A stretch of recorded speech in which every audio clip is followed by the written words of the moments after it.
ಎಲ್ಲರಿಗೂ ನಮಸ್ಕಾರ. ನಾನು ನಿಮ್ಮ ವೈದೇಹಿ.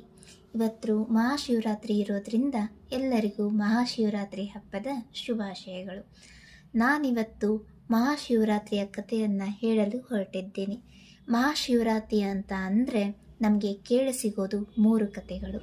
ಮೊದಲನೆಯದಾಗಿ ಶಿವ ಪಾರ್ವತಿ ವಿವಾಹದ ರಾತ್ರಿ. ಒಂದು ಪ್ರಸಿದ್ಧ ನಂಬಿಕೆ ಇದೆ. ಅದೇನು ಅಂತ ಅಂದರೆ ಮಹಾಶಿವರಾತ್ರಿಯನ್ನು ನಾವು ಪಾರ್ವತಿ ಮತ್ತು ಶಿವ ಮದುವೆಯಾದ ದಿನವಂತ ನಂಬ್ತೀವಿ.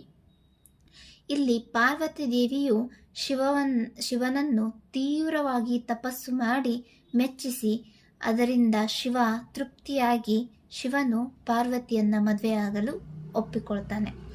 ಈ ಶಿವ ಮತ್ತು ಪಾರ್ವತಿಯ ಸಂಯೋಗವು ನಾವು ಶಕ್ತಿ ಮತ್ತು ಶಾಂತಿ, ಪುರುಷ ಮತ್ತು ಪ್ರಕೃತಿ, ಸೃಷ್ಟಿ ಮತ್ತು ಚೇತನ ಅಂತ ನಂಬ್ತೀವಿ. ಎರಡನೇ ಕತೆ ಬಂದ್ಬಿಟ್ಟು ನೀಲಕಂಠನ ಕತೆ ಅಂಥೇಳಿ. ಇಲ್ಲಿ ಒಂದು ದಿನ ರಾಕ್ಷಸ ಕುಲ ಮತ್ತು ದೇವಕುಲದವರ ನಡುವೆ ಸಮುದ್ರ ಮಂಥನ ಶುರುವಾಗುತ್ತೆ. ಆ ಸಮುದ್ರ ಮಂಥನದ ಹಾಲಾಹಲದಿಂದ ಇಲ್ಲಿ ವಿಷವ ಸೃಷ್ಟಿಯಾಗುತ್ತೆ. ವಿಷ ಸೃಷ್ಟಿಯಾದ ತಕ್ಷಣ ಶಿವನು ಪ್ರತ್ಯಕ್ಷನಾಗಿ ಆ ವಿಷವನ್ನು ತನ್ನ ದೇಹದಲ್ಲಿ ಎಳೆದುಕೊಳ್ಳಲು ಶುರು ಮಾಡ್ತಾನೆ. ಆಗ ಪಾರ್ವತಿ ದೇವಿಯು ಸೃಷ್ಟಿಯಾಗಿ ಆ ವಿಷ ಶಿವನ ದೇಹವನ್ನು ತಲುಪದಂತೆ ಅವನ ಕಂಠವನ್ನು ಹಿಡಿದುಕೊಳ್ತಾಳೆ. ಆ ವಿಷವು ಆ ಕಂಠದಲ್ಲಿ ಉಳಿದುಕೊಂಡು ಶಿವನ ಕಂಠವು ನೀಲಿಯಾಗಿ ಬದಲಾಗುತ್ತದೆ. ಅದರಿಂದಾಗಿ ಶಿವನನ್ನು ನೀಲಕಂಠ ಅಥವಾ ವಿಷಕಂಠ ಎಂದು ನಾವು ಕರೆಯುತ್ತೇವೆ. ಮೂರನೆಯದಾಗಿ ಶಿವಲಿಂಗವಾಗಿ ಪ್ರಕಟವಾದ ರಾತ್ರಿ. ಶಿವನು ಇಲ್ಲಿ ಶಿವಲಿಂಗವಾಗಿ ಪ್ರಕಟವಾಗ್ತಾನೆ. ಯಾಕೆ ಅಂತ ಅಂದರೆ ಒಂದಿನ ಬ್ರಹ್ಮ ಮತ್ತು ವಿಷ್ಣು ಇಬ್ಬರ ನಡುವೆ ವಾದ ವಿವಾದ ಶುರುವಾಗುತ್ತೆ. ನಾನು ಶ್ರೇಷ್ಠ ಎಂದು.